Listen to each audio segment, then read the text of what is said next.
13. The theatre review has an awareness of design and designers. The review will differentiate and assess the input of the sound, the lights, set, projection, costume design.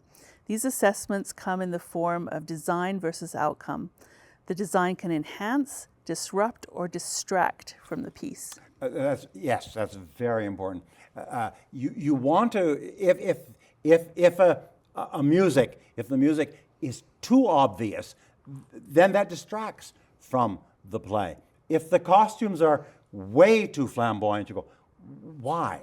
You know, real human beings would not dress that way. So are you trying to tell us something? As a reviewer, the choice of that dress is trying to tell us something. Or is it just that you had that costume and wanted to wear it? You know what I mean? That kind of, what are you trying to say with that? Yes. And also, I think sometimes designers, as much as I love and admire their work, sometimes they show off. And it actually becomes the focus of the play rather than the experience of the whole. If the design takes away from the play itself, if you're, as you say, too aware of a design part of the play, then that's wrong. Yeah. Then that's wrong. It should, you at the end you should go, oh, you know what? That sound was really good. But not if you're going to, wow, there comes that sound again. Yeah.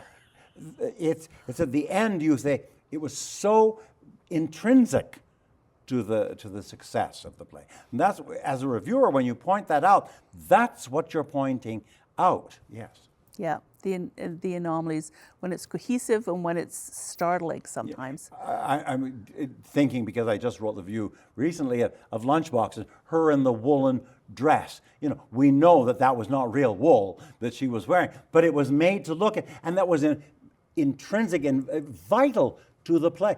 His shoes that he was obsessing about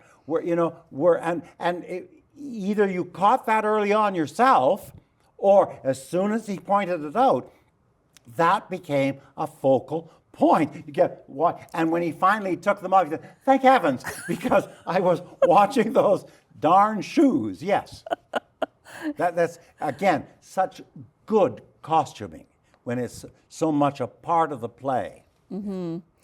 And with the lighting as well too. Sometimes there's a lighting effect that's breathtaking because it's part of the play, and sometimes it's like, what? Why did you do that? What is that doing here? Why is the disco ball coming in? I remember a play that I saw.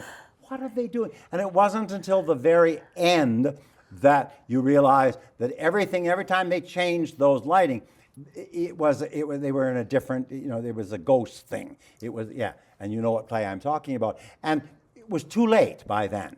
Yeah, either you don't do it, or you let us know right away that that's imagination, that you're lighting an imagination. Yep. But to tell us that in the last 5 minutes of the play, you go, oh, that's what that was all about. I thought that they had a dimmer that wasn't working. Yes. I think that's also a challenge for new playwrights as well, is that they want to keep the cards close to their chest, and they don't understand that the audience that knows more is more entertained because they're waiting for things to happen. It's only in mystery that you hold back information. But when the audience is going, oh, wait for it, they're hiding in the closet and they don't know they're there, or the monster is here or whatever, but the audience has to know about the monster ahead of time. They have to know what the device and is. that's letting the audience know more than the characters is always so much fun.